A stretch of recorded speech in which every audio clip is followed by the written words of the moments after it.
Hey, this is Mango. You're listening to TSR. TCR. TCR? TCR. The center ring. That's what I said. I did say TCR. Okay, so let's start.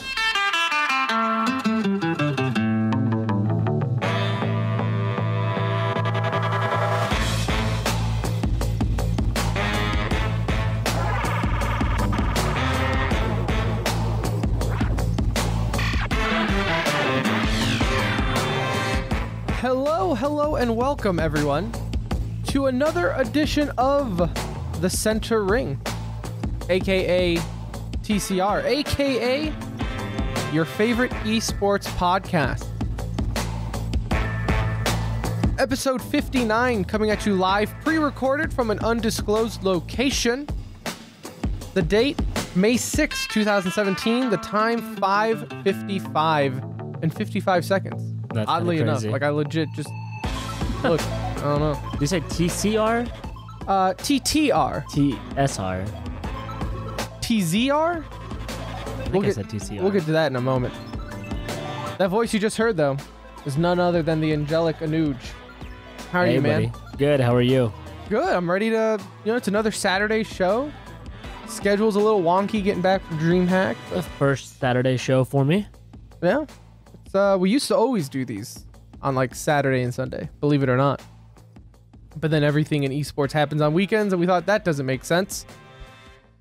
And then we have, no Brett today. He's actually out on assignment. He took the show jet to Paris. So I was like, listen, I want a Vice report, first-hand reaction on what's going on with the French Shuffle, post-French Shuffle era.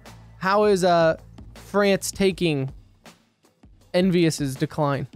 So he's in Paris this week doing that. G2 seems like they're on the decline too. Or are they? They're doing okay. We have a wonderful show for you today. Dare I say it? And it's not just because Brett's not here, but it could be the best episode yet. Not only are we 10 away from the funny number, but we also are going to talk about Dreamhack. We just went to, it was like a week ago and at this point, but we did go to Dreamhack and we want to talk to you about that. Talk a little bit about that. We also want to go into an ethics discussion, or as I like to call, the ethics of playing like a bitch, right? Everyone knows that guy. They have no shame in spamming the move, right? They're your friend who picked Michael Vick in Madden. There's that guy. And we want to discuss that because actually that affected the pro scene, the Smash Melee pro scene in Dreamhack. We'll end the show with e-news like always, and then we're going to get to a little bit of spring cleaning, if you will, because last week we only talked about Dreamhack Austin, so we really didn't get to talk about a little bit things. You got E-League, H1Z1 was on TV, things we wanted to get to, but they're just, they're piling up, so we need to clean those out of the closet. But before we do that, let's talk about Dreamhack. Dreamhack Austin was last week. We went. This was the second year we went. It was the second year they've done Dreamhack in Austin. So I guess you could say that we're veterans. We're the old timers. We're Felt regulars. like a veteran over there.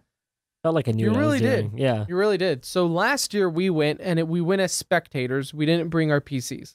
This year we did the BYOC area, and it was actually really smooth. I thought it was going to be rough. Like, I was really worried about, taking my PC, and I thought they were going to make it... So, when you got there, they had a loading dock, and then you just could basically load up your stuff and go in. I was worried security was going to be really, TSA airport level security. If you didn't bring, a dolly or something to carry your stuff in, that had to be pretty miserable. We were lucky because we had a couple dollies there, so it was good. But yeah, so you did see some of those people bring those full-on towers. One guy had a tower that required 4 of his buddies to help him because it was a liquid-cooled PC and had to be flat and it was massive. And dude, no, I'm sorry. No, I get it. That's kind of the cool thing. We did our walk around to see everyone's PCs and you see all the cool custom ones. Not this guy though. I'm not about, I'm there for a LAN and I'm there to have fun. And sure, my PC looks kind of neat. It's got a lot of lights. But listen, if I had one of those PCs that were just so Like there was one PC there that was like a legit fish tank. Like he had fish inside of his PC case. Rest in peace. 3 of them didn't make it through the weekend, he said. But that's one that stays at home. Yeah. And then I'll build, if you have that much money to make a fish tank PC, you probably have enough money to make a backup LAN PC. And that's what I would do. Coolest one was the guy that had the Raspberry Pi screen on front. And he could play like Sonic. He was watching Star Wars at one point. Yeah, I did that was see. awesome. I did see cool. Star Wars. Anyways. What do you want to do first? I guess we'll kind of jump back and forth. We'll talk about the games. I want to end with Smash though, just so we can kind of segue that into playing like a bitch. You did have CSGO there. That was the big one of the big games. I think the premier event, they kind of it was the last finals there on the big stage. On the big stage and everything there. They make it one of the premier ones there. To not get too in details here, okay? You did have Gambit taking first place against Immortals in the grand finals. Bit interesting. I don't think during the pregame or for the pre-show we had G2 running away with it, right? Like we saw Group B, and we were like, okay, well, G2 is clearly gonna take this. Yeah. Like I think Gambit might have been the second place, but they weren't a close second. We just said out of Group A, Gambit's probably gonna make it. And Gambit had been playing okay going into the event, so there wasn't much to lead you to believe that they were gonna steamroll everybody like they did. And Immortals is just consistent. I mean, they are just a hard team to beat, so it doesn't surprise me. You know, wouldn't it surprise me if they went out in groups? It wouldn't surprise me if they won the tournament. They're one of those teams that's a little inconsistent, but when they're on, they're on. G2 ended up being eliminated by Gambit in the semifinals 2-1.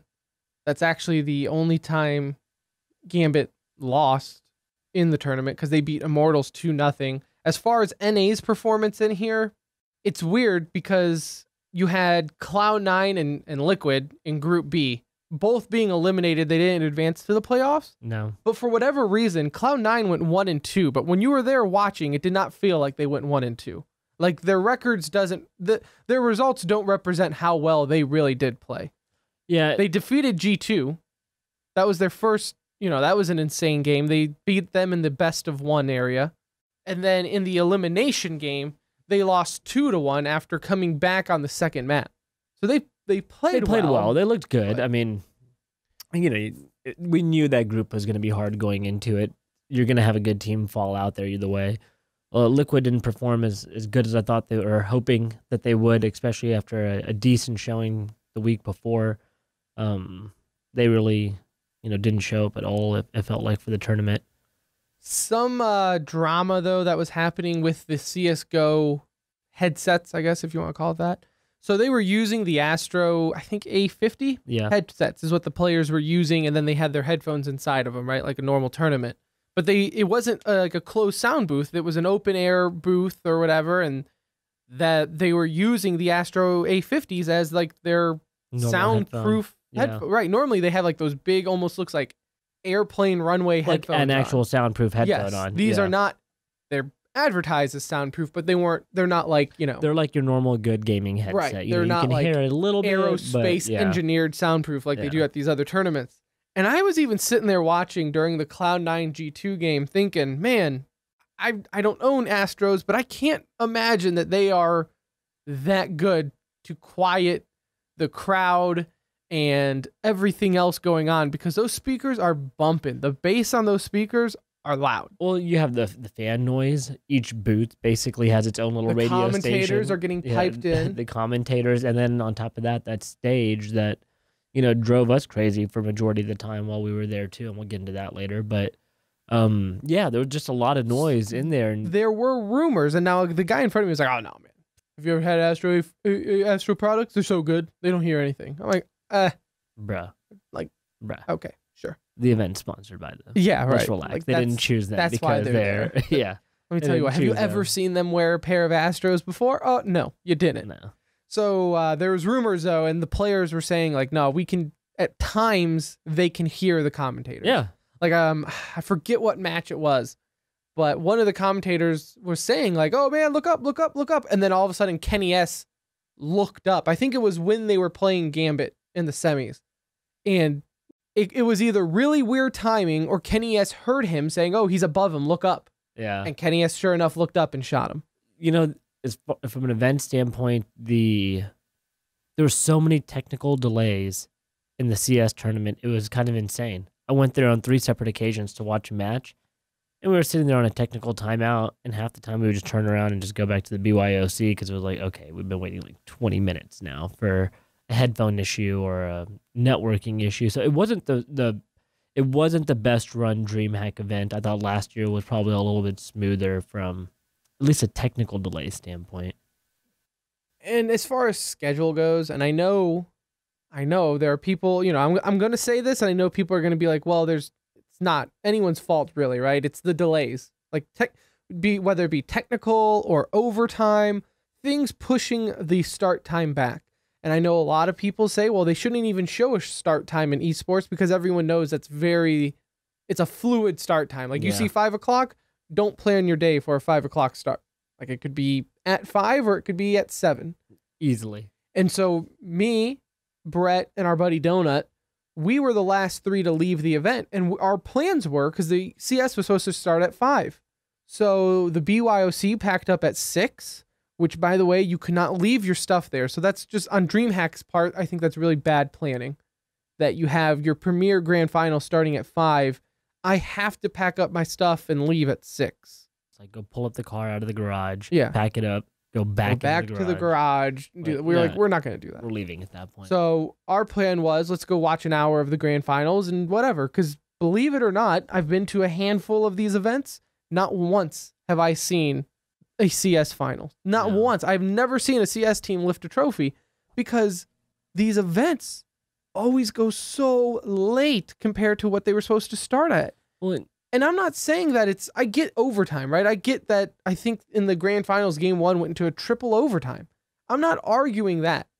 I'm arguing like maybe not fit the entire playoffs on the last day to do the event at. The finals need to be the last day and start at like 11 o'clock. They already take like 3 hours. Well, because if it's a best of 3 and you go till 11, you have breaks in between, you're still done at like 3 o'clock, 3, maybe 4 even. If it's best of 5. I think it ended at like, what, 9 o'clock? 9:30 or something? 9:30? So could you imagine if we stayed? Just to give you an idea, we're 3 hours away from the venue. So if we're staying till 9:30, we're leaving, getting home, realistically unpacking our stuff, and you're back at home by like 1 o'clock by the time it's all said and done. It was the same thing with when we went to MLG Columbus, right? We were planning on watching the finals. We had a flight for, I think, like 6 o'clock that evening. Yeah. The finals were supposed to like start at 11. I don't think they started till like 1 or 2 because they did the All-Star game prior, and the All-Star game went into like triple or quadruple overtime. Oh, yeah. And it's like, guys, it's an All-Star game. Like, why are you delaying the finals for this ridiculous All-Star game? Like, no, this is when like some powers at B need to step in. Unplug that network cable right now and call it a day. And get this over with. And that wasn't the case at DreamHack. DreamHack, it was legit just technical issues and matches going longer than I guess they planned. But everyone knows that the Counter-Strike match Valve even says, hey, before you start this game, it could take up to an hour and a half. Yeah. And so everyone knows if you want to predict something, a best of 3 might go 3 or 4 hours. Well, for an event like DreamHack, most people are just not from the area because they're coming for the LAN. So there's more people from Houston and Dallas coming to Austin than probably attendees from Austin itself. Most of the people I met around us, none of them were from Austin. No, and it's one of those. Austin is in like central Texas, so people will drive. Yeah, right, like you said, we're 3 hours away in Dallas, so to do a game that late, it just doesn't make sense. It doesn't make sense, and like I said, I understand there's delays, and it's going to be a constant complaint until whatever gets figured out. But I think it should be the finals are the only thing on a Sunday. Yeah, and it takes them like 20 minutes to warm up, and it's like, oh my gosh. Yeah. By the time it actually starts, it's there's a way to do this better. As far as StarCraft 2 goes, Neeb wins StarCraft 2, also gets that sweet, sweet invite to the global finals for StarCraft. Neeb was also, though, he took second place last year. So he came back to Austin, got first place, the American. Nurcio is the Polish gentleman. He was playing Zerg. He got second. Major got third, or I guess Major and True got third. True being actually the only Korean there. So he represented Korea, got third there. In Hearthstone, Shoop ended up kind of dominating in the Hearthstone world. I didn't watch too much Hearthstone when we were down there. I like Hearthstone. It's not, if I'm going to DreamHack, I'm probably not going to sit down and watch a Hearthstone match. There's too many other things too much going on. stuff going on for me to focus on a card game. Not to mention where the Hearthstone stage was set up. It was basically across the hallway from their... It was the main stage. I know Counter-Strike was the big stage, but this was like the main stage where they did the BYOC tournaments on and the music. Yeah. And so if you were watching Hearthstone, it was unbearably loud. So I didn't bother watching it, but Shoop, unsponsored, ended up winning the tournament. He ended up for the semis through the finals using one deck. His mage deck won him 6 games there. He also 3-0'd Trump in the semis. So Trump being actually both crowd favorites, Trump and Reynad, both being from Tempo Storm, tied for third. So that's a little bit anticlimactic when you have the 2 favorites getting knocked out in the same round going into the semis. Did Trump like change his name like after Donald or no? Or is he no, he's always been Trump. He's always been Trump. TSM Trump and now Tempo Storm. Street Fighter V. Now this is one that we did stay for. That was the one thing. If I wasn't going to stay for Counter-Strike, I was like, let me watch Street Fighters. That's really what I wanted to watch. So Punk ended up beating oh man, I can't even read my handwriting. Oh, Hatani. He ended up beating him in the grand finals there. Dude, I have audio here of that grand finals. It was insane to watch. So Punk was up. It was 2-2, right? Or 2-1. So Punk was going to win. Whoever won this was going to win it all. Punk was up 1 round, 1 game, however you want to word it. They were both down to 1 hit. And they kept missing. You'll have to watch the video. Google DreamHack Street Fighters Finals to see the video. I have audio here. It's about 40-ish seconds. So just listen to this, though, and the insanity that the commentators were going through. Trying to follow up. He's close. He only needs one. This might be it, James. Is Punk going to take it? I think it's going to be it. No! Oh my God, the critical arm missed. I don't So that know was if the I've first ever miss. seen Oh, and hold on. As the results. Oh my God, he's going to catch. Oh! No! What is What's happening? going on here at this That's last Haitani game? missing. Even After the game Punk doesn't missed. know what to do. What? Oh my God. And, oh, no, didn't get the Everything's so jump in. dangerous. Oh, he got Might the be hit. it. No! Quite. He Oh. gets away. Can With the either jump one throw find a away, hit? Gets the throw, but dashes And that's in, where Punk and finally both players finishes it off. dropping And they the were critical both arm, one but hit and Punk just kept. manages to Both take of them it had on the killing blows. craziest Props to the casters. They're out of breath right there after that one. They could have done it, but man, it was insane to watch, and everyone was going completely bonkers in the event. One thing here, you had Smash 4 or Smash U, whatever the hell you want to call it. Zero beating MK Leo. Zero he went into the losers bracket, but Zero, which we actually have a liner from, he was actually kind of nice to talk to. And I say this because I've always been a hater of Zero on the show. Have you? He wears Gunner optics, and I just instantly judge anyone who wears Gunner optics. Those are the yellow tinted quote unquote gamer glasses. Dude, they're good to look at your monitor. Yeah, you okay. know, like- Yeah, that's how you take your game to the next level. Wear these yellow, like I'll go to Home Depot and buy the same No, things for like How you take $2. your game to the next level is you get that sponsorship and you throw them on. right. It doesn't That's matter how what they you look take like. it to the next level. That's how you take your game to the next Oh yeah. level. I mean, if you want to give me a pair and fly me around, sure, I'll wear a bikini if you want me to. Like I don't care. No, I couldn't wear them. But Zero was very cool. He gave us a liner. He also ended up winning Smash 4 at Dreamhack Austin, going to the losers, ended up completely dominating MK Leo in the finals, going 6-0. He first restarted the bracket and won. I mean, destroyed him with Diddy Kong there in the finals. Now, before we get to Smash Melee, because that's going to branch off into our ethics discussion of the show, we kind of want to go over our pros and cons of Austin. For me, overall, the trip was really fun. I mean, we're there with 9 of our best buds. We almost got casual there. Almost got a little too cash.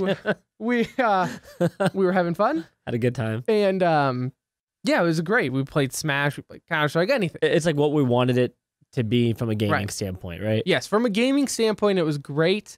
The layout of this year was way better than the last. Last year's, it was split between 2 floors, and you never really went upstairs to the fighting game floor. You didn't. They were kind of in their own world, and same thing with the card games were kind of in their own world, so This they year didn't it feel was like all involved. integrated, and it was a lot better. Less vendors this year.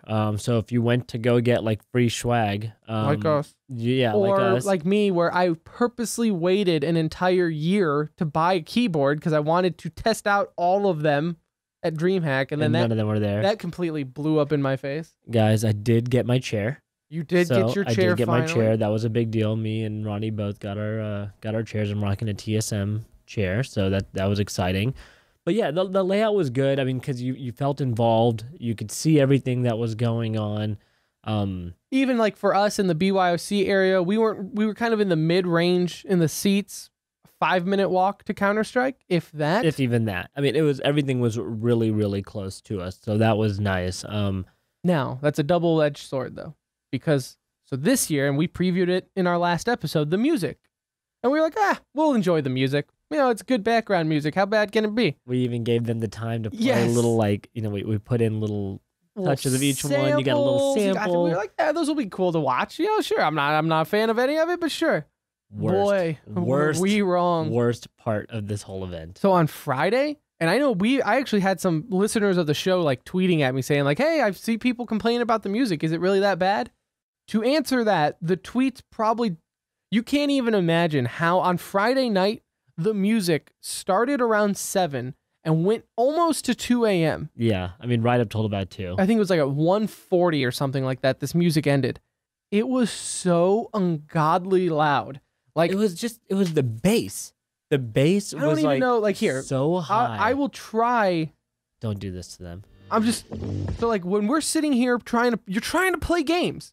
I'm just there with my buddies. I want to play my games. I want to play Counter-Strike. You have to listen in Counter-Strike, right? All listening. So while we're playing, you're basically doing this bit right here. This is exactly what And this is about as much as you can hear people as you're playing The best part Counter-Strike. is- It was so loud. The best part is take that and then add an ungodly amount of bass to it. So you have like the vocals. And it's not even just it's body rumbling. hurts. Yeah. It hurt me. Like we had to go, and all of us had to go get like headache medicine that night because we just sat there for like 5 hours with our insides being rattled. I felt like a drug dealer the amount of Advil I passed out Dude, that first night. it was I like, mean, everybody asked me for some Advil that night. and it's it not was just because we were old. no. Like, albeit that we were probably the older Dude, people the there 16-year-old kids behind us left. They left the event at like 9:30 because they said it was just they're like, ruining it. look, we can't play like this. Like, we can't hear anything. They were only there to play CS, which a lot of people were. I mean, it was a good mix, but a lot of people were there just to play CS. And if you're trying to play a game like that, you need to be able to gotta hear. And you could not hear anything. I could feel the tumor growing in my body when the bass was going on. Everything. I didn't know my body parts could shake that No. were shaking. And we were like close to the stage, but the people that Not were that farthest away were only maybe 30 meters farther than us And at most. they were still complaining. And imagine Yeah. the people the people directly near the stage, not only were they complaining about the music, they were also getting the lights. So the lights from the stage were just shining in their faces the entire time while playing. The best part is while all this is happening, you're sitting in the effing tundra, and it was so. I don't mind the cold. No, my gosh, dude. I would see. It was so cold. Tim's sweater got passed around like the town bicycle. You know what I'm saying? Like we would take his sweater and we were all wrapping ourselves. It was freezing. I would see. I didn't think so. I think you guys were just being little babies because I sat there. I was fine. I'd rather have with a group of smelly people. Give me the cold before you even think about turning I'm not it saying down. make it hot. Just make it like average. I mean, How when you about this? can't- How when about all of can't you just click- bring your own hoodie and don't rely on my one hoodie that I When bring? you can't click on your mouse because you're in like full rigor mortis state at that point, it's a problem. Like No. we couldn't even click the shoot button. I thought it felt wonderful. I'm not going to support your beliefs on that, but the music was terrible. And I you know think what? there I was like about the music. Now. I'm against okay, you all of whatever. a sudden. I think there was maybe like on Discord there was like 2 people like saying how good it was, and I think everyone wanted to find them and throw their computers out. They were trolling First of all, I 'cause think nobody, I think they were employees. There was I a- think they worked there. there was about so in front of the stage they had like This is the dance, best part. like a dance area or whatever. I don't know. Because that's like, what we're gonna go yeah, do is like dance. a dance area or something. I guess that would be the easiest way to put it. You know, there were other BYOC games, the final BYOC tournaments were up there, so some people could go stand and watch. But while the music was going on, it was a dancing area. There's about 20 people, 7 crew members, like 13 fans, just sitting there At dancing most, up and down. at most, there was maybe I saw 30, maybe 40 people. Not even 40. Oh man, 40's giving them 40's a lot giving of a lot, credit. Like, yeah. a lot. And Maybe 30 at most were there for somebody. And the best part is like you have all this, and you got people just literally ready to kill them because they're so loud. people were yelling. People were like yelling the from second, the BYOC the second, like the seats. music would turn down a little bit between songs, you would hear people go like, "Turn it off!" It's like, There was rounds of applause each time somebody would stop singing. and from it the- wasn't because you were good. No, you weren't. You were not being cheered for. Just so you guys know. So that was rough. Because I And remember at like midnight, it finally ended, and people were like, "Thank God!" And then they're like, "All right, Dreamhack, are you ready for one more band?" And everyone was like, "Oh my God!" no, it was time to go home at that point. Like, no. And so please. I regret us not going back. We should actually the have. first night. So it was the first night there, and we were like, "No," because it is upsetting. Like the kids behind us, right? Yeah. Like we befriended them at the event, and we were all having fun. And it's a shame seeing that people's weekend and fun is being ruined by just incompetence of the management of DreamHack. Not when you're actively getting live feedback from people at the event asking, just turn it down. And we're not they talking were, about 1 or 2 and people. for whatever These are reason, hundreds of they said, messages. "No, we'll make it better tomorrow." Yeah. Like, dude, I work in audio, I work in the radio, I know how a soundboard works. You just take the knob and you do this little thing here. and then Just all a of little sudden, bit. you turn it back up, and then you can hear me again. That's Like, it. It's not that difficult. It was But bad. for whatever reason, so that it was recreating the wheel for them. And the good thing is that at least by day 2 they acknowledged it. They changed it. lot It better. was much better. The problem was I would still just prefer no music if you're gonna you're gonna do music and you need background music. Just go to the Music Cat or whatever it is on Twitch and just turn up some light dubstep or whatever you want to play in the background. So their dilemma was, and they one of them came out and I guess talked about it because it was a big issue. I mean, it ended up being a big thing on Reddit, on Discord. I mean, it was quite talked about. It was either they face that towards the BYOC or they turn it around and face it towards the players. And obviously but like I said, Hearthstone pros, they did complain. The Hearthstone people were complaining. Good thing is with Hearthstone, you don't need, and now frustrating as it is, you don't need audio for the game essentially to be good at it, right? Concentration, sure. yes, but then there's plenty of reasons why you don't want the music that loud. But like you can't face it towards the CS players who are not even using true noise canceling headphones. They couldn't hear anyway, and even they brought it up, like we had mentioned before. So we ended up getting the short end of the stick there. That was probably the worst part of the event, other than Easily. the 8.25 pizzas they were selling there, pizza slices they were selling. But I ate like 3 of them. So, They were good. yeah, Good can't say pizza, anything just about it. expensive. As far as I know, some people were asking on Twitter, which you can follow us at the Center Ring, how our tournament play went. So Hey, you'd show be us good how that to volume know. button works again. We got first place. We dominated everyone, and that's all that needs to be said. I did get MVP. That was exciting. No, let's be real. So let's tell the audience what happened here. And I'm just going to be totally brutally honest here. Our first round game, we got a bye. So we So automatically we did make it to the second round. We automatically got We got advanced to to the the second second round. round because the team that was playing us, somebody wasn't there, blah blah blah. So Whatever. we ended up getting a bye. We'll take it. We took it. So we got Oh, to the man. second round. Well, the first team we played in the second round was a ESEA main or open team. Open team that had gone 13-3, made it into the playoffs, advanced. And for those who don't know, because not all of our listeners follow CSGO, ESEA Open Team is, so you have like Major League Baseball, then Yep. you have the minor leagues, and then you kind of have like AAA underneath that. It's like AAA. Yeah.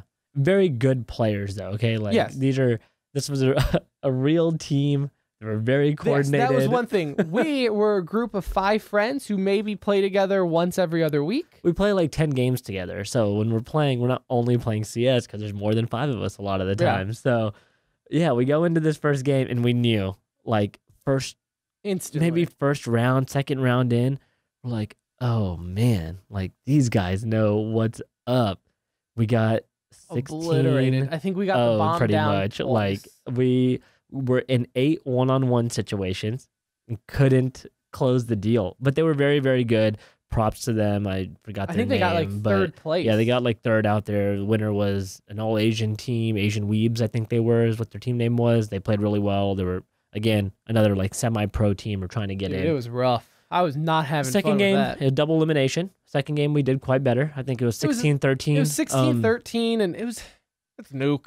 Yeah. I mean, just It was Nuke. One of our players on he our doesn't team play Nuke. didn't even play We're in Nuke. the middle of playing, and I'm like, guys, go ramp. And Ronnie's like, where's ramp? And right there, I knew. I was like, oh no. And that was like 12 rounds Oh, in when we no. were like, hey, Ronnie, go to ramp. And he just didn't know, Like, unfortunately. how did we get to this point, Ronnie? Yeah. And you not tell us that you don't know where ramp is? So So it's okay, but it was like 16-13 it was second fun. game, and it I got was a salty. good game. I got salty. A little bit. It's okay. I Nope. got asked, the team that beat us, I got asked to play one game with them after they advanced because their 5th had to leave, emergency leave. We lost that game also, 16-13. So what you're saying is you're the problem? I don't know. Common, Something wasn't right. Common denominator. Yeah, but it was, I mean, again, fun. We knew we weren't expecting big things out of No. it. We wanted to do it for fun, which it was. It was. The next first game year, was not fun. Next Yeah, year yeah. we'll do better. But we advanced to the second round, so shut up. Next year will be better. yeah. Overall, I would give the event, I want to say 9 out of 10 because of the memories. When I was there, I'll probably say 8 out of 10 because that music on Friday was ruined. Yeah. You have a 2-night event and you completely destroyed one night because of the music. So let me give you, my number's going to be way different than yours. And a fun factor between maybe that's the me and best way playing to with do the it. friends and like me being there with my boys, 9 out of 10 or 10 out of 10. You're right. That was great. I loved it. We had friends fly in town. We appreciate them coming down. That was a blast. So we really, really enjoyed that part of it. But from an event, just truly an event standpoint, if I could look back, I would give them maybe, and this is pushing it, a 6 to a 6.5 out of 10. Okay, I agree. And I don't disagree with that. Yeah. Like I said, technical delays to the volume. the hype of being there with the gang. Yeah. We had TCR t-shirts. That was pretty dope. That was cool. We That was met fun. we met the owner of Threes Up, a counter Call of Duty team. So that was cool. It was neat getting to see them, but I got to be in Ryu's video log. Right. So that was neat. That was You know on what? We'll YouTube. post that on Twitter just so y'all can met a lot see of that. cool But people. Apart from that, though, I think that hype and excitement and memory is carrying them to an 8 out of 10 for me. Yeah. Because you're right. The actual, I'm separating the two. Right. So if I'm doing them as 2 ratings, I guess you combine them, you're going to give me an they average have 7, 8 they out of 10 have anyway. to do next year better as far as everything. being Everything functional. has to be better. Like the lights were off in half of the BYOC, and I thought that was great for those people. We were in the section where all the lights were on. So it up was, until the very end where you had to pack up. And then they turned the lights off. and it was like, are you kidding Sunday me? afternoon when you Yeah. actually have to pack up, they turn the lights off. And you're like, did you guys just find the light switch? Like what? Yeah, it was What confusing. happened? So like there was a number of things that were bothersome, annoying, but like I said, all in all, we went there to go game. We went there to go We're play. going to do it again next We're gonna year. do it again. So they just need to make it better. They need to take the feedback and do better. Give us press passes. We will never For say a real, negative dude. thing. But other than that, event See half was the people that had press passes there, and here we are sitting like a bunch of weebs. Like, right. come on. Don't you know who we are? They didn't know. I guess the shirts didn't help. They don't. Next year, I'm also going to compete in Super Smash Brothers because, I mean, I could just learn one move and get into that. You know what? I got to give you props on them on this. So another last thing I want to mention about the tournament here. We did have like a Airbnb about 2 minutes from the venue. It was great. It was like, I mean, so Perfect close. It was like location. couldn't have been better. We couldn't have asked for a better spot. Could have had So another shower. good job to rest in peace, Brandon, for taking care of that and finding the spot for us. We appreciate him, old member of the show. But we went back to the Oh, house. that's We had a Wii U He there. was on the show Yeah, yeah. like 20 episodes ago. Okay. So we went back to the house. We had a Wii U there. Tim's got some game. Like Tim came out knowing all the moves Eh. on like every Smash player, and we brought some competition. We had Ronnie there for him. They made it like entertaining to watch. It felt like we had our own like Smash finals going on. You had all these like We're pretty good. like average, below average players. Probably we were a bunch of below average players, and then Ronnie and Tim would play, and it was like watching a pro match. And so that was super exciting. We played a lot of Smash the last like Me day and Ronnie, and a half. we talked, and we are going to start practicing and training for next year. Oh yeah, Like, we're legit going to try to do the one-on-one tournaments and stuff. and they had them. They had them for like Wii U, which was cool. They had Wii U's well, I and think that's really cool. GameCubes. Yeah, they did have stations there for like the console where you could just bring your controller and go play. Yeah, we all went and which is plugged good to in know, and 'cause played. And next year, I mean, it's not like bringing a Wii U is bad. y'all met those random like guys there that you ended up playing with on the last day. Yep. And, you know, so you find people of your competition level, and you can really kind of enjoy that. And hopefully next year they'll have the Switch out there, and that'll be neat. But yeah, all in all, good, bad, ugly. Go there next year, and we'll say hey and go from that. Yeah. So real quick, because we're kind of running behind. I'm not running. We're not on a clock. We just say we're gonna shoot for 45 minutes because we want to go home, and then, it's talking esports, right? That's what we like. So Smash Melee happened at the event. Normally, a huge premiere, like Smash Melee crowd and stuff, like they get hyped. Like, don't you remember last year, or you might have left before the finals, but they normally have a very loud, ruckus crowd. It's just a Smash game Melee. that everybody can kind of follow and has played, usually from our generation, right? Right. So they have a big following. Well, it's the same pros that have been there forever. Yeah. So it's everybody has their favorite and then things like that.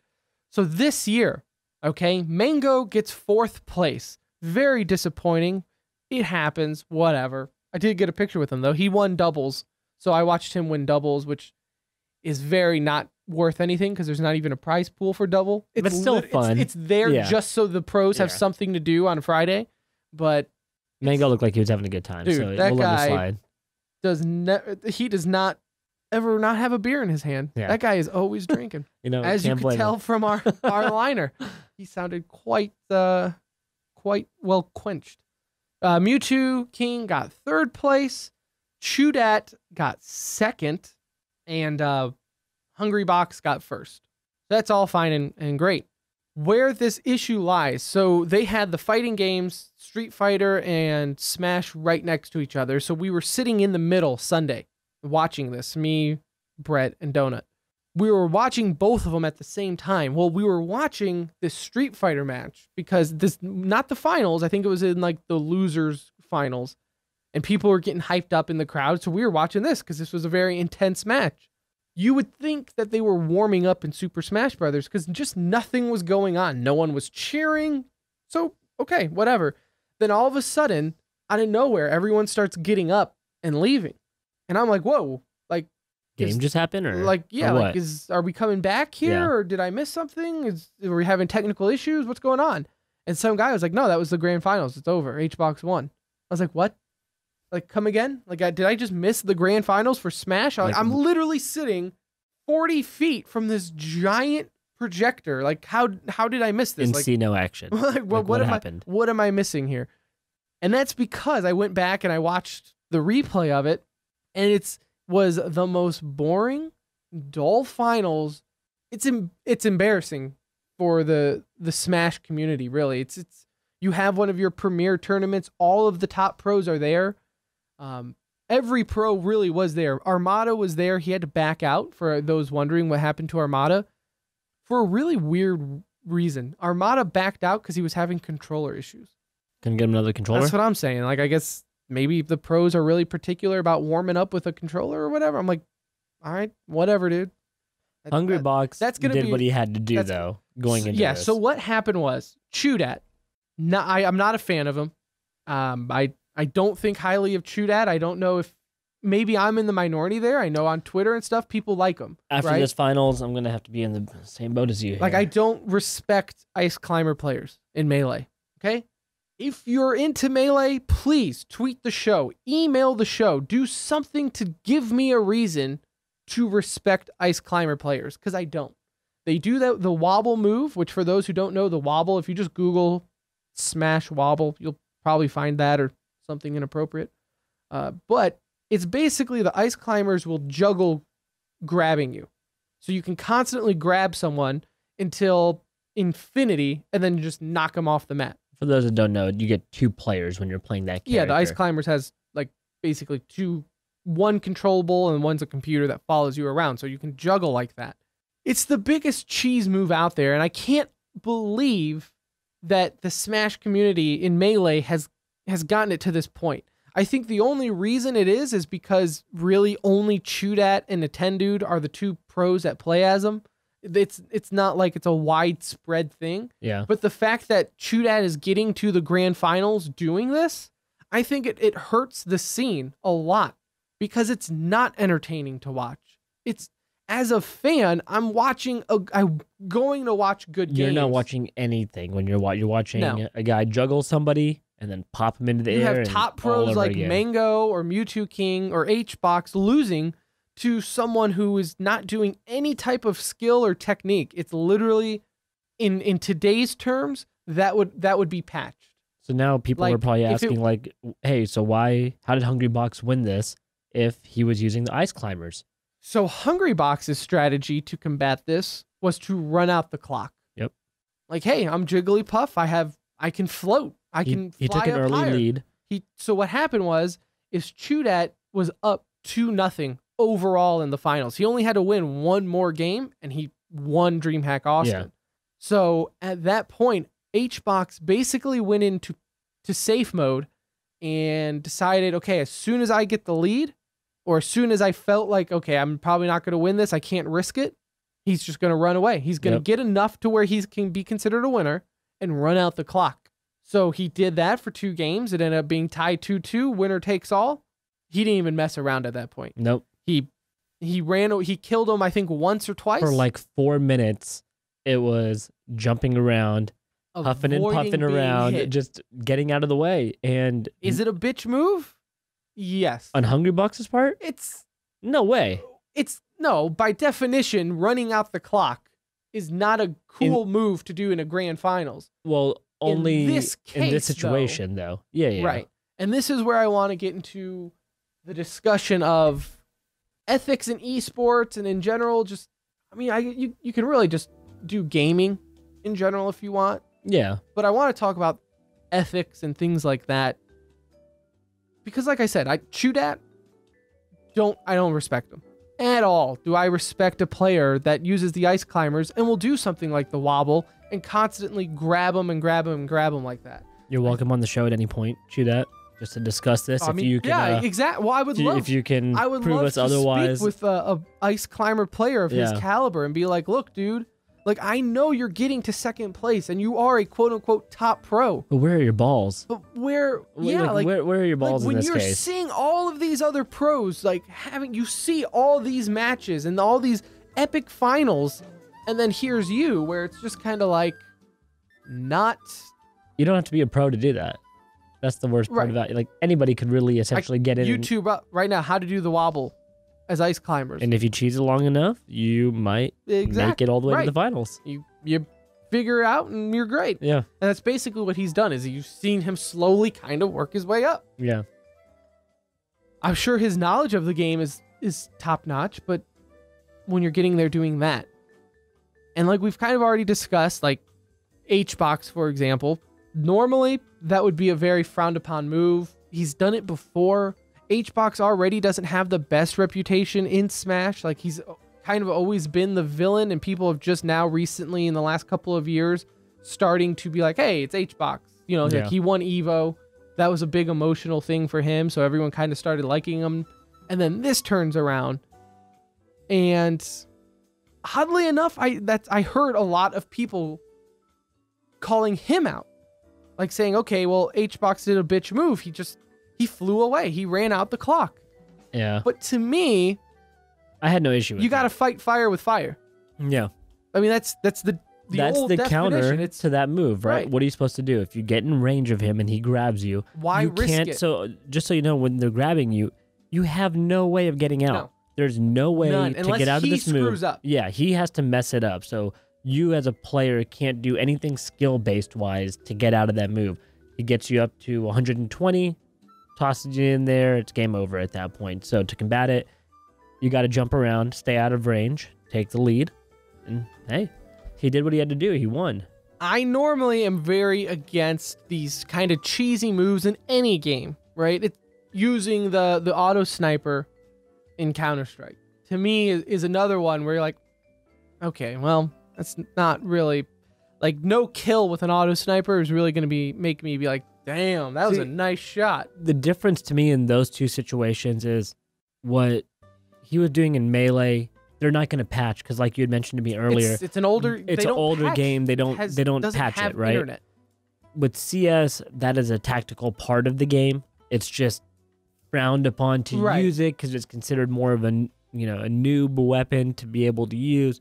But at the end of the day, it does cost a lot of money. Your team's investing a lot into having one. You risk it. So you're risking of giving it to the other team and this and that. There's more thought. Yeah, it is frowned upon. Within Melee is like, well, you think of, it's CS. That's what I'm saying. It's the same thing in Melee though, where it's not illegal to do the wobble. It's not illegal to run out the clock. It's but only because they really don't go back in and patch this game. Had this game been able to be patched at this point, you would think that would be out in a heartbeat, I would right? hope that, even though I don't put a whole lot of faith in Nintendo. Let's give them some credit here, though. They did make a good game. I would assume that would be something that would be taken out. Yeah. It's not in the new ones, so you can't do it in, like... well, they don't even have ice climbers in the newest one. Well, exactly, but maybe that's to the point of, like, where it's like, hey, if we take this out of the game, they're kind of a useless character potentially, or whatever. Maybe their thought process was, but they're not available to you. So, yeah. I mean, I heard you mention earlier, this kind of caught my eye because you had mentioned Michael Vick and Madden. I was a Michael Vick player. That doesn't surprise me, Anuj. Does it not? Does it not? And you could run 4 wide and have them all do go routes. And then you just run it up. You have your option. Either he's going to have to blitz you, and I'm going to throw it up deep, and you could go be the receiver and go up for the catch. Or if they don't blitz you and they drop back, well, I'm going to go for about a 20 to 30 yard game every single time. Yeah, I mean, looking back at it, I won a lot of money, man.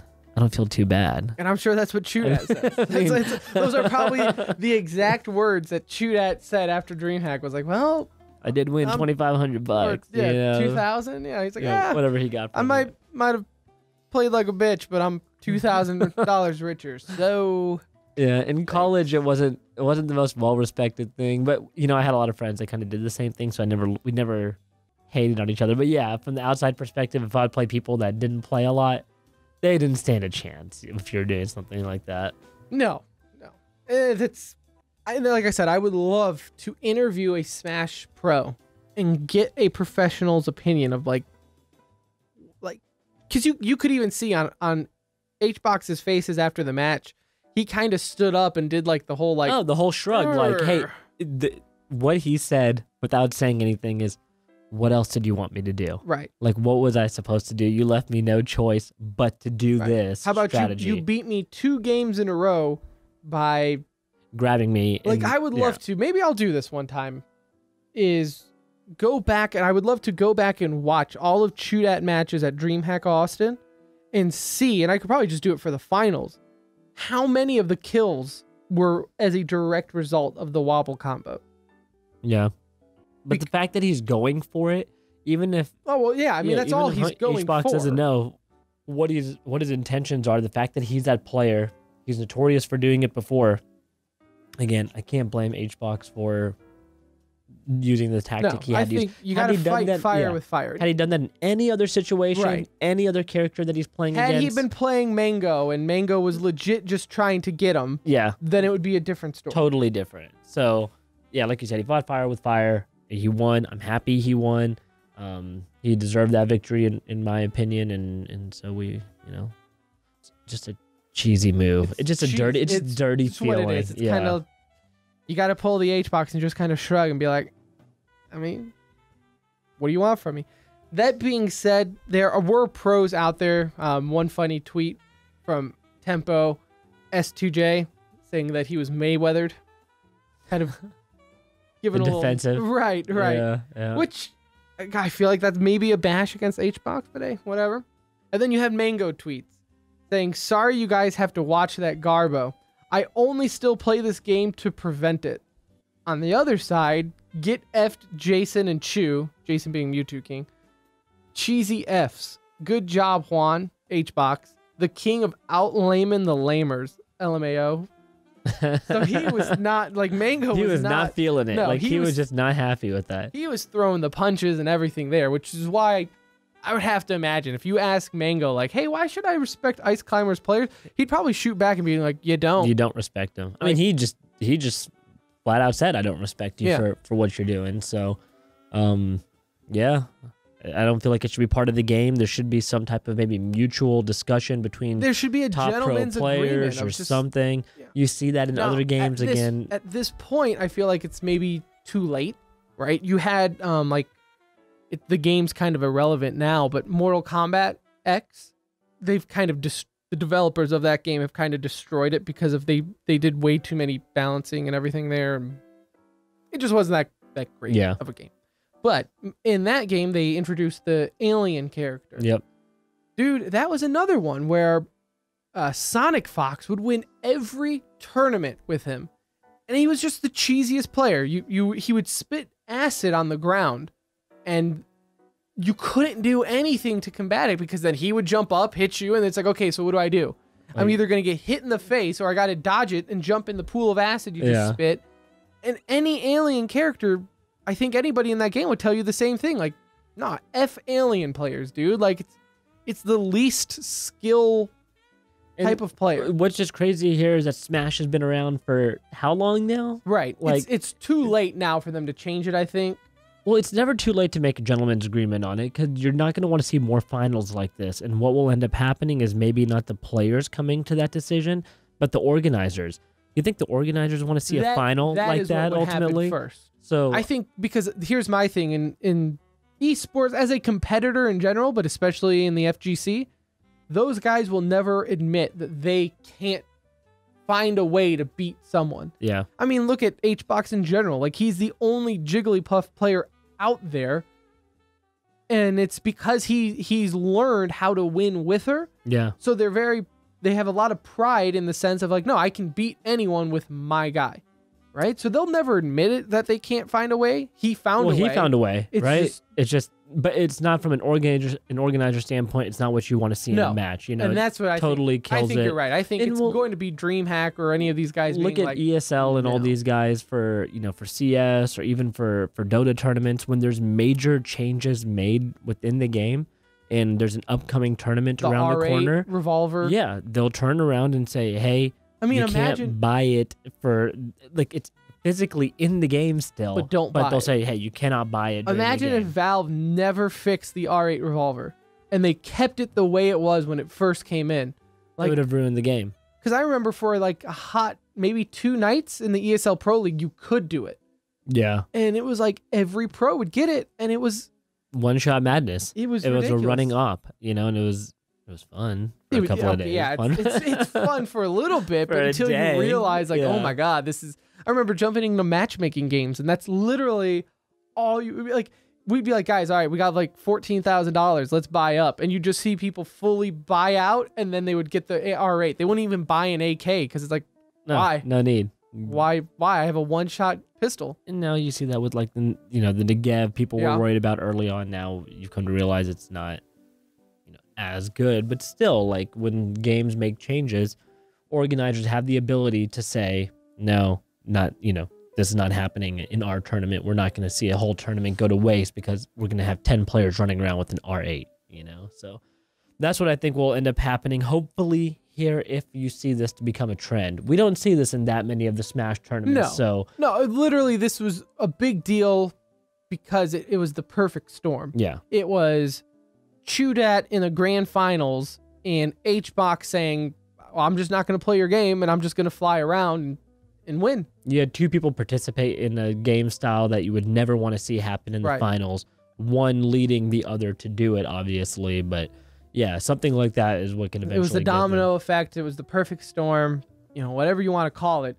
But even in the reverse side, if it wasn't HBox, right, and say this was at EVO, which is like the biggest fighting tournament around. Can you imagine? Imagine if Chudat makes it to the grand finals and he wins just constantly doing that to Mewtwo King. Imagine if that Street Fighter match of Justin Wong getting out with Chung Lee and who was it, Ken, and it was just both of them jumping away from each other. Yeah, You like would never have the highlight reel. Like, wouldn't. you don't have the action. If you don't have the action, you don't have an exciting game. And in a fighting game, you know, it's called a fighting game. You're supposed to fight. And so when you find ways to cheese these games, it's just rather annoying and makes you seem like the loser at the end of the day. Even had Shootout won. That's what I'm saying. It would have been zero it respect. Still would have just left Would've a felt bad dirty. taste. Yeah. Some people would have been like, hell yeah, Shootout, you finally won. But I think the majority of the people would have been like, man, you didn't really fight. You know, you cheesed it up. Yeah, Shootout used 2 players the whole tournament. Jigglypuff and Ice Climbers. I don't know. It's not my No. He did get $2,000 for it. hashtag not my fighter. But, yeah. We'll see what tournament organizers do with that. As far as though, let's move on to this because we have a lot of stuff piling up here. So we just need to get some spring cleaning done, if you will. Just run through them. Just let's run through it here and then we'll wrap up the show with e-news. First thing in spring cleaning in the closet, we have the E-League Street Fighter 5 going on here. I know we said we were going to talk about it every show, but just timing doesn't really allow for it with our schedules and Dreamhack, blah, blah, blah. So in Group A, you had Punk and Momochi moving on. Punk in the winners, Momochi in losers. Group B, PR Balrog and Daigo, which you almost had a run-in with Daigo. You did see him. I saw Was him. he practicing? Was he warming up? It What was he funny. doing? We were picking up me and Ronnie were picking up our chairs from the booth over there. Oh, okay. And when we went to go pick it up, they go, "Oh, hey, Ronnie, we don't have your chair here with you. It's being used in this other area." So we Was went to go Daigo see using it. his chair? Daigo was sitting in his chair. I sat in doing- the same chair as Daigo. Right? He was doing a warm. It was not even a warm up. They were having him do like a skills thing for a video shoot they were Okay. doing. So they were using Ronnie's chair because it was like a nice black chair that he had, and he was doing a warm up and showing like they were taking Did he ever pictures. find out about the handle? Oh yeah, he did. They said that they were going to replace it for him. Oh, yeah. well, They very said cool. it's a free Oh, replace. So it's a that ain't bad. yeah, For, 2-year warranty or something, full replacement. So he's It's already not bad for buying a floor used chair for 50% off. that Daigo sat in. Yeah, for real. Keep Ronnie that, went home and keep that cushion. you know what happened there. Oh yeah, he's a Japanese person. So I don't know what that means. Group C, you had Fudo and Wolfcrone. They actually just did that last night. So Fudo and Wolfcrone moved on from Group C. You got Group D, I believe, coming up here next week.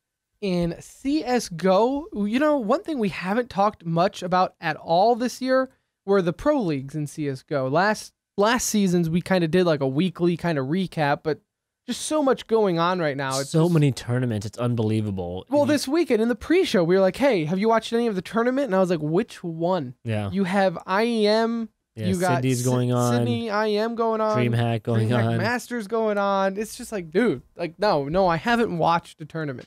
Either way, so in ECS, let's update you on the standings for ECS North American.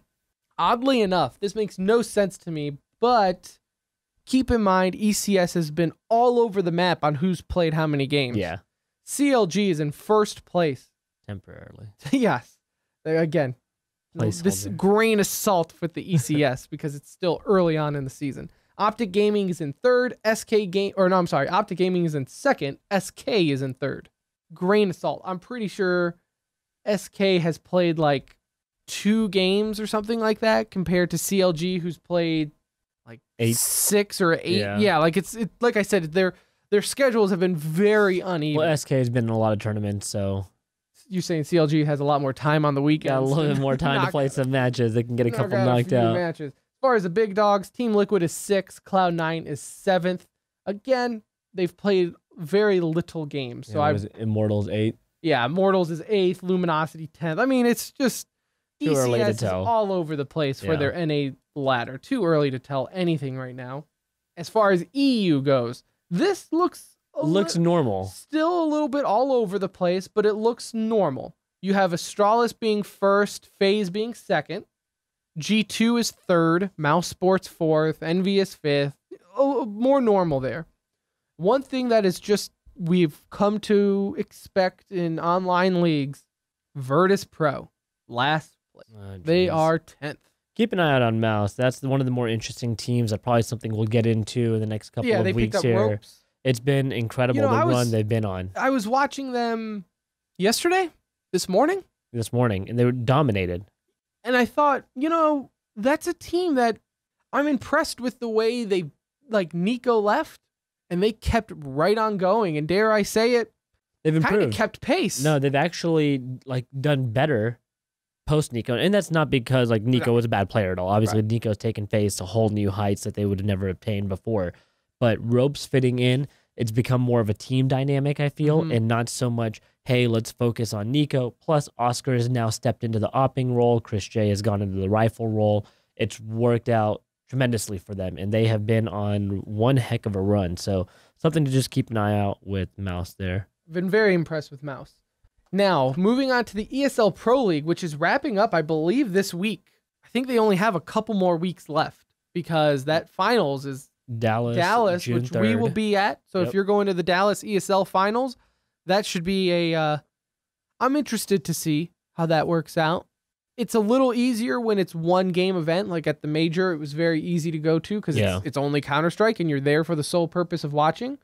It's also 20, 30 minutes from our home, so we can stay as late as we want and not feel the hurt of driving home late or anything like that. Or even going back and forth in between. Yeah, you like go get lunch or something. We can do that. We know the area, so that should be a little bit more of a relief for us.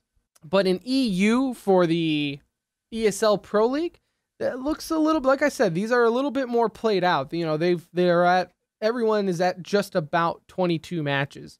24, 22 matches, give or take. So you have North in first place on that one. They had a really good, they've gone 17-7. Had a good start, but have been slumping as of lately. I was about to say, North is one of those teams that, remember when they went from Dignitas to North, and they were really hot. Like, they were a top team. Even playing well when they initially got AZ, and now it's just gone downhill from there. It's been bad They haven't recently. had a good footing. Mouse Sports, though, like we were saying, they're in second place for EU ladder. That's huge. G2 and Astralis is third and fourth. And G2 after starting off, I believe 0-8 or 0-6 in Pro League, so good little run for them. Refresh my memory because it is not that well. French Shuffle, that happened during the Pro League, right? Or did that happen before? That happened prior to the Pro League. So it did happen prior to start? There might have been a game or something, but the French Shuffle way early? pretty early on. So I think it might have even been prior to the league. Envious is 10-12. So they're hurting at 9th place. Now, Team Kingwin is last place. Okay? That's not saying much because they actually have 4 less games than 13th place, which is Virtus Pro. What's their record? 9-15. Not good. Yeah. Not good. Well, they're saving it for the lands. So here's the usual. thing. I saw Taz one time tweet out recently saying like, man, this is embarrassing. We need to figure it out. And this is not up to our caliber. And in my head, I'm like, but it is, Taz. This is your caliber. This is what they do. This is what you guys do on online play for whatever reason. Don't give me the BS. Well, it's online. It plays differently than LAN. Okay, yes, you're right. Maybe by like a fraction of a frame. Like it does not make that. You don't go from winning majors to going 9-15 because of it's online. Yeah. Like, sorry, not gonna happen. Not believing that's going to happen. Honestly, as long as they keep performing well in the LAN events, it's not going to matter. There's no need to change anything. But once those two kind of combine, you're going to have some problems. Don't let it flip-flop on you. Don't let online play leak into your LAN play. Yeah. Because you're Virtus Pro, you're going to get invited anywhere because of your name. And if you don't get invited, they'll make an extra spot for you. And I know one time a new listener to the show was getting into Counter-Strike, and he was saying, hey, I want to start following a team, and I kind of gravitated towards Virtus Pro. Is that a good team? And I was like, dude, yeah, that's a really good team to follow. They have their ups and downs. I don't think anyone will call you a bandwagoner for doing it. It's Virtus Pro. It's a crowd favorite. There's not really a reason to hate them. The players good personalities, are good. Right. And, yeah. It's not like Fnatic. If you chose Fnatic, you'd probably get, some looks there. This is the one thing that my one gripe to Virtus Pro is that they do not care about online play. And ESL and all these organizations have basically told them, hey, it doesn't matter how you perform. We got your back. Because you have these guys where for example, last season, they technically shouldn't be in this season at all. Shouldn't be in Pro League. They got regulated. Yeah. Or relegated. Relegated. Not regulated, but Same thing. the same thing for them. They got relegated last year into the Premier League. That's why they were Virtus Premier as a joke. And then all of a sudden, randomly, because remember, Was it that random? it was Penta. Was it that Penta random? Esports were supposed to be the team in the Yeah. league, right? Penta qualified. They're not even in the league now, and they were supposed to be Penta Esports. Then all of a sudden, ESL was like, "Hey, revolutionary idea. We're gonna have like a little 4-man tournament to get you qualified." And Penta was like, "Nah, this is BS. We qualified for the league Yeah. already. We shouldn't have to do a tournament." And go figure, who is in this little qualifier tournament? Virtus Pro. We've talked about it on the show when it happened.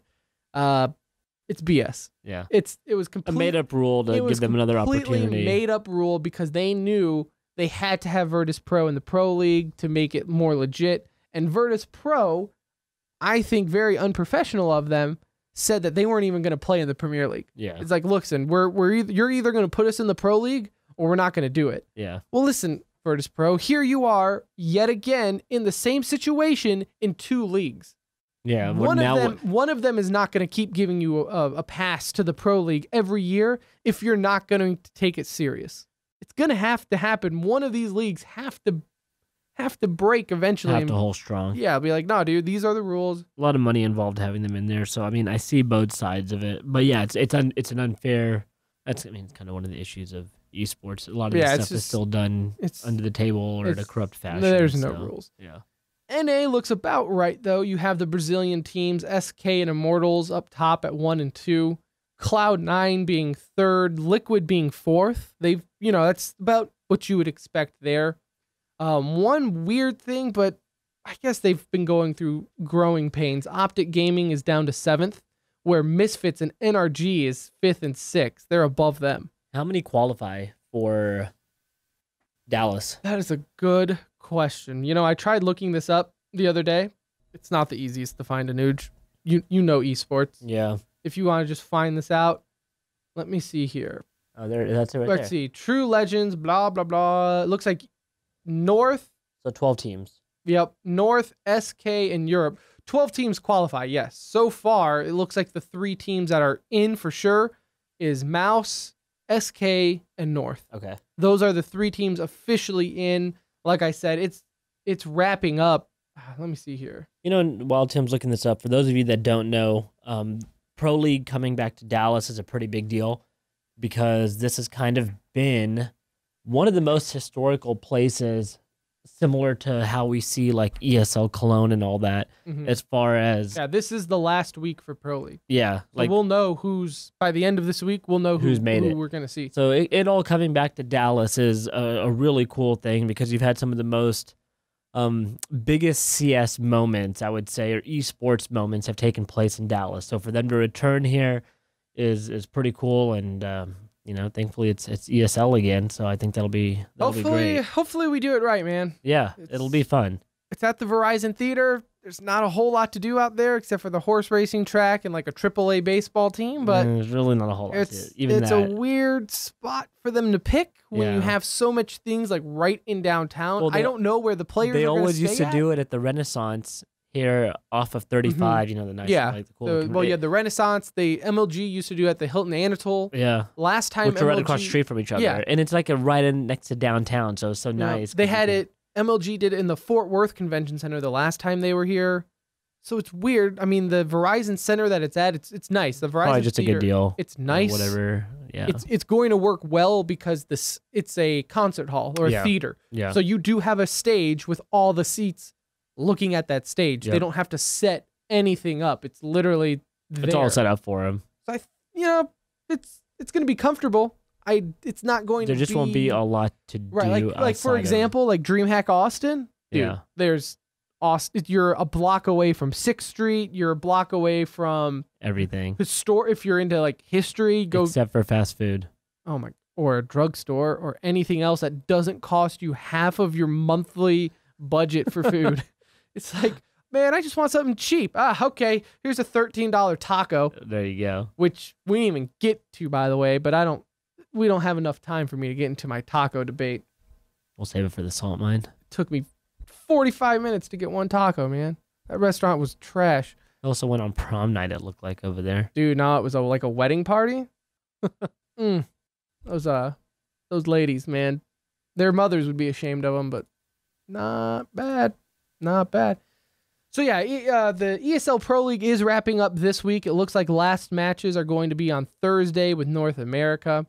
As far as North Americans go, though, like I said, everything looks to be about normal. We were saying CLG right now is in first place in ECS. They're in 8th right now for the Pro League.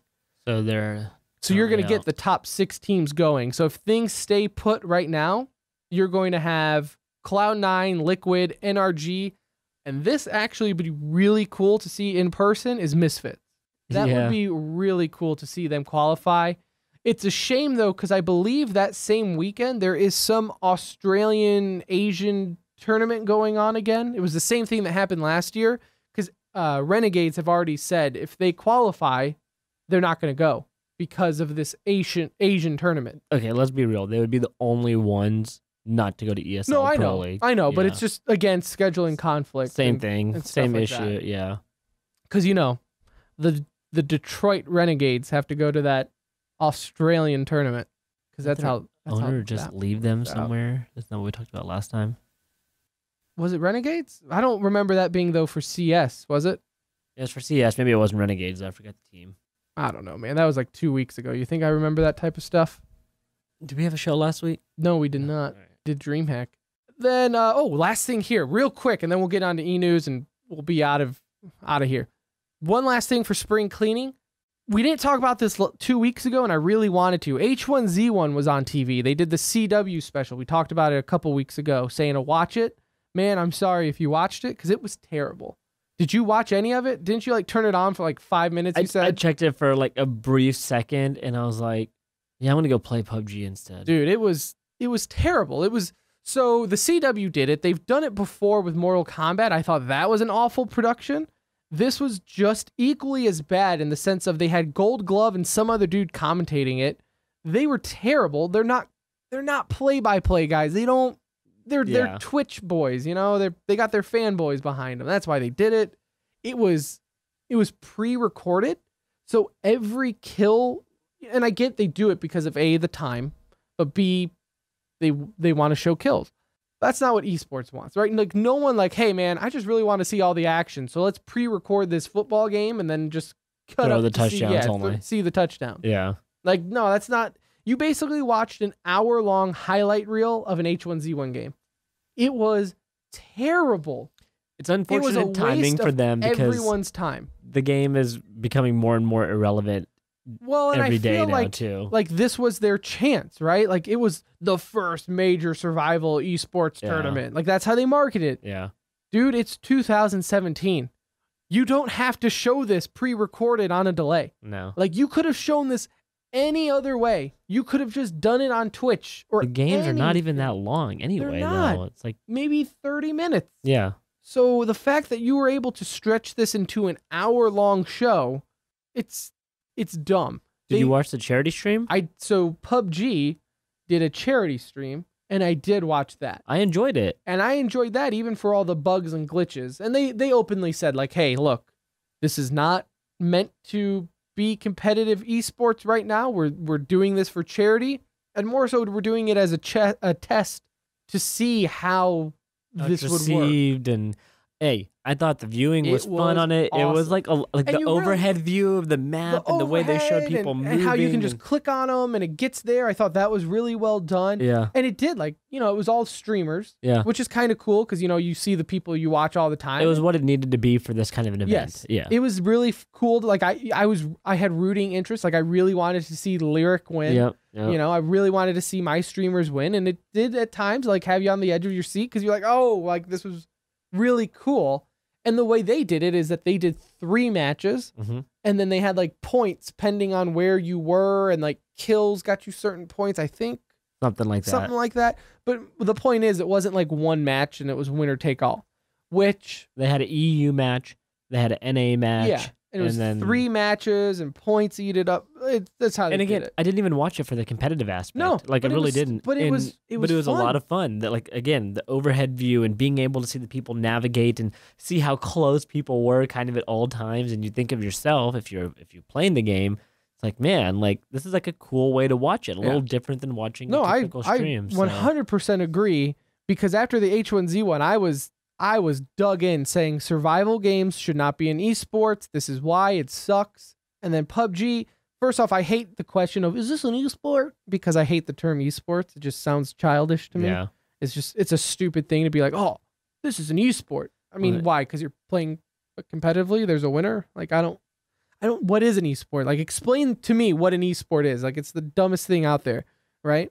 But PUBG did make it entertaining, at least, right? I'm not saying you're going to fill a stadium so people could see it like Counter-Strike, but they did find a way to make it entertaining as someone not watching it, but as a spectator. And you can see teams getting into it. I mean, I'm sure they will. They do it in every I think sport. duos are the best way to do it. Yeah. Don't do the 4-man squad. That's too much, and it's just not really. First of all, when we do it all together, it's like too much looting, and it's like a mess. Yeah, it's a mess. But they found a way to make it entertaining. Yeah.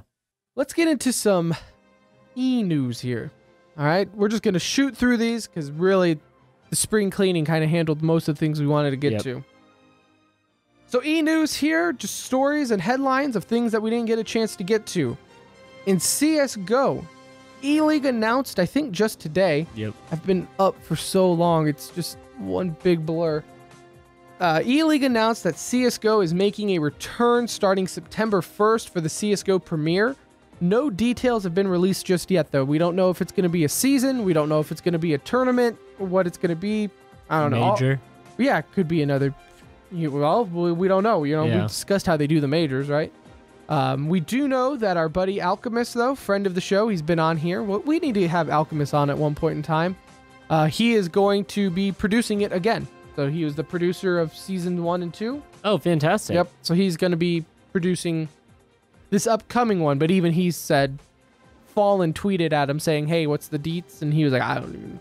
Yeah. Like, bro. Well, I mean, part of that could be because they're waiting to see if they get the major. This is very true. So this is very true. I mean, might not have the ESL 1 details. never announced their prize pool until they knew. Yeah, until they knew.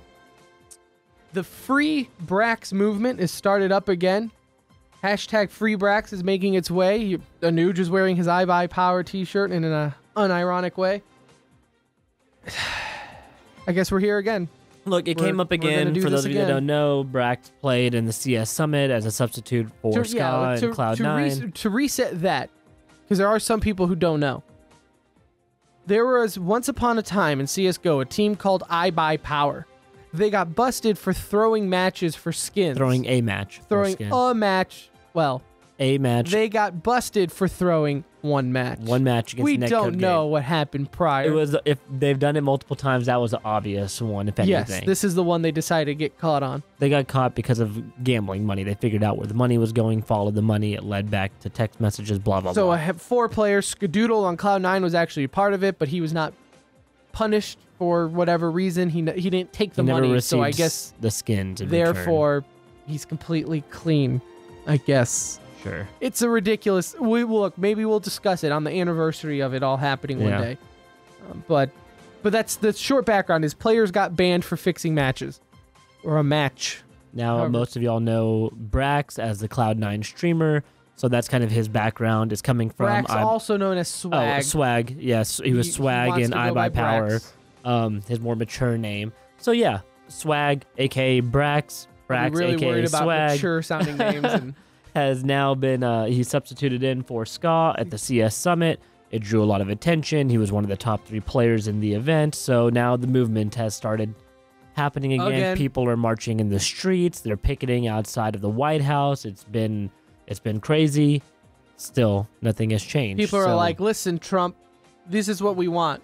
This is all we want. We want Brax and I Buy Power to come back, and then you work on healthcare. Yeah, nobody even cares about healthcare. This is affecting Let's get our health. I Buy Power back in, and then you fix our taxes. Brax did an interview and says he doesn't think he's going to get unbanned. Most people don't, or most people agree with that. They will not. One of them. I believe they won't get unbanned either. But again, not saying they shouldn't. You know, at the start I was like, no, burn in hell. I've loosened up on my opinion on that because been 2 years. You know, Right, it's been like- like 2 freaking years, and you know, quickly going to The the next. punishment doesn't fit the crime. Yeah. At this point, No. you wanted to scare him with a lifetime ban. I was okay. Now that it's settled in, and you're like, oh man, It's been almost. you're serious. 2 years is a lifetime. Valve, you really mean this lifetime well, ban? That's kind of ridiculous. It's sad because you but see okay. these kids enjoy playing, and you know, Swag said he doesn't want to go into broadcasting. He enjoys playing. I don't blame him. So let the kid play. Anyways, Following up on that, Quickly signs with Vexed Gaming. Quickly, a formerly a former French CSGO player that got busted for cheating. He was hacking. that was actual hacking. Yeah, like legit hacking, not match fixing. And this always brings up the question of, okay, so what's more important? Or what's worse, match fixing or cheating? I really haven't found anyone that has said match fixing is worse.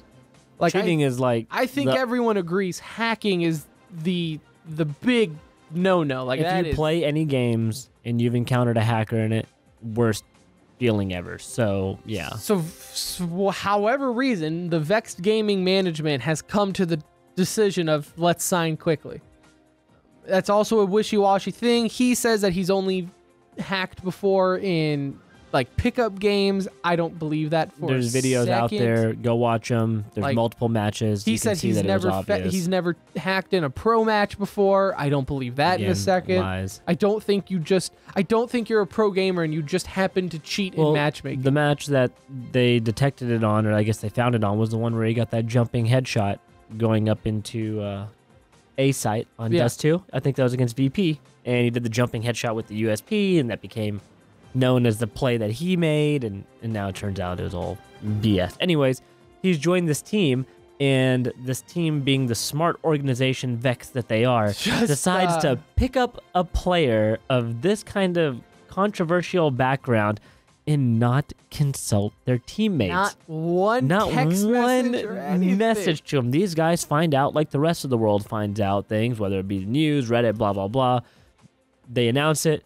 2 players drop the team right there. Instantly said, Not doing it. we're not playing with them, which Hey, kudos to them. bravo. Kudos to them. Because I would 100% agree. Even we are not like competitive at all. We did make it to the second round at Dreamhack Austin, but Hey. who's counting? But even like if we were just playing, right? And you're like, hey, I have my buddy Ronnie. He's going to play with us. Just so you are aware, he got vacked once before. He's got a cheated. vac on his he's got a account. vac on his account. I'd be like, dude, I'm not. Like, I don't need that in my life. Like, And we're talking about like just pug playing a right here. pickup game. You know, so and for those of you that don't understand why this is a big deal, is if you have a player such as him Quickly on your team, Quickly, KQ, who cares what his name call is? him He's a Quickly, cheater. right. Quickly.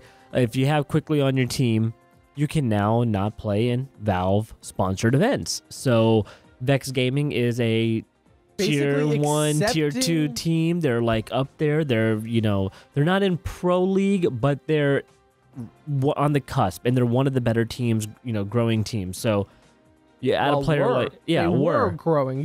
You basically do this and Quickly is still a consistent Counter-Strike player. He streams all the time. He's still good at the game. He wasn't bad at the game prior to cheating. It's just he took that extra advantage, just like a baseball player taking steroids or whatever, right? So still was very talented, just cheated to get better. it's just a very weird situation, and I honestly never thought we'd be talking about it. No. Never but thought we would be talking about a vacked, proven cheating in pro matches player coming back before I Buy Power. And this is where the whole I Buy Power thing comes into play, and is now picking up steam, as he has now been picked up, and you have this guy that cheated in the game versus Matt Figgs and blah, Maybe blah, blah. maybe we So can get someone on the show to shed light on the situation. I've invited Swag, so we'll see if he accepts the invitation. Listen, I invite a lot of people on the show. I don't think that means they're going to come on anytime soon. We got like 14 emails out to him. We'll see what happens. please swag. In other news, Dota 2 had their major in Kiev over last weekend. I watched all of maybe 5 minutes of this because we were in Dreamhack Austin, and you just don't have time Just to wasn't watch happening it. over Look, I'm there. sorry. Yeah. We said it beforehand. I wish I could watch it so we could talk about it. It's not going to happen. Between the music and the gaming, it was very hard to It do was anything very else. hard to do. So going here, though, OG did defeat Virtus Pro 3-2 in the grand finals. It's OG's fourth major. In just non-Chinese viewers, you were telling me this ahead of the show, 845 viewers. 845,000 viewers. Not including... So I was thinking this too. Well, I did the math. Including the Chinese viewers, they had 1.6 trillion viewers actually watching the show simultaneously. So it was quite impressive. It had to... I wonder with like the Korean... Because like StarCraft 2 is like huge in Korea still, right? Yeah. Like massive. that's still a thing. That's what they do. And yet it's still never big on Twitch. So I know they have like their own streaming servers elsewhere. It's because they bought it. So they actually are notorious for botting numbers. So they don't count the viewers because it's very difficult to tell what is an actual viewer versus what is a bot. So they just discount them all together Is because that what it is? Some of the numbers were skewed into like the millions, and they're like, "There's no way there's like 8 million people watching this live," you know. So right. They're notorious for botting accounts, and that obviously happens here too. But at the level they do it at over there, it would completely screw up the numbers. So that's why they don't count them. Interesting, because I was actually going to do that for an Overwatch report one day, because Overwatch is pretty big in Korea as well, and it's just there has to be viewership number somewhere that I'm missing in Overwatch. And they're not there. StarCraft, and it's just they're not there. But that's for another show at another time, because episode 59 is done. There we go. Episode 59 is said and over with. It was an extra long episode, but an extra fun one. I know. I'm gone for a while now, man. I know. We miss are. you guys. Which the reason we did an extra long show today, folks, is because not only is Brett in Paris on a top-notch news assignment, TCR report, Anuj is going to Italy this week. He's going to breaking down the esports scene in Italy. We are. We're actually hosting a tournament in the Coliseum live. It'll be a BYOC event, so people hop on up called there. The Center Ring Coliseum.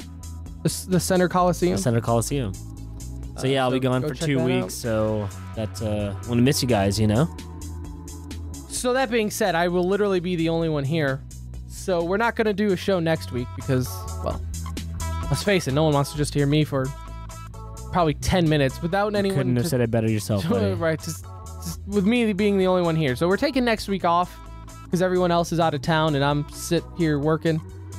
Because, you know, I put the show ahead of everything. But hey, you want to go to Italy for, what are you going for? Anniversary? No, just you're rich and that's what rich people do? Made that uncomfortable real quick. So no, we're just going for fun. Yeah, so it'll just be a good time. So we're out there for a couple of weeks. Well, yeah. Some people go to Italy. Some people buy new furniture. Hey, I haven't been overseas. I've been to North and South America, so this will be a first experience for me, and I'm sure you'll want to hear all about it. I hope you have fun. Well, probably not. Let's not get too excited. We will make sure we do that. Episode 59 is said and done, though. We will be back in, well, you're going to be gone for a couple weeks. I'll be back for the show leading up to ESL 1 potentially. Okay. If not, it'll be the show right after. So y'all won't see me until June. We'll see what's up there. Yep. But we will be back next time, whenever that is. So keep an eye on our Twitter at The Center Ring. You can follow us there to see all show news and updates. You can follow us on the website. It's just www.tcr.gg. That is T as in the, C as in center, ring, R as in ring. And if you forget, just listen to the intro of the show, and Zero will explain it all to you. I don't know what it is. Wait, was it Zero? Yeah, Mango. Mango, yeah. Real quick, before we head off, when we go up to ask for liners, people have the hardest time saying TCR. That's incredible. Like, we edit them down so you don't see it except for Mango's because it was funny. Dude, it's The Center Ring. And they're like, got it. Okay, no problem. All right. Hey, this is Tim, and you're listening to TTR. Like, I had the JDM. Center Ring. Like, what did you think that T stood for, man? The best part was it was on our shirt, so it couldn't have been like any more clear. It was so obvious. So next time we had the website on write there, it out, doing something. Yeah, JDM struggled a little bit, but we did manage to get something that sounds like it. It was fun though. It's always fun getting it from them. We appreciate people like Yes. them doing it. They're good sports about it. They are good sports about it. Especially just when we're a couple weirdos coming up them and asking for a liner for a podcast no one's heard about. Well, Hobbit was about to call the police on us. I'm Yeah, pretty sure. Robert was about to put in an Amber Alert when we went to go say hi to him. Like, my God, bro, chill out. Relax. Relax. Anyways, thank you so much again for listening. Follow us on Twitter @TheCenterRing. Until then, take it easy, and we'll see you next time. Cash us outside.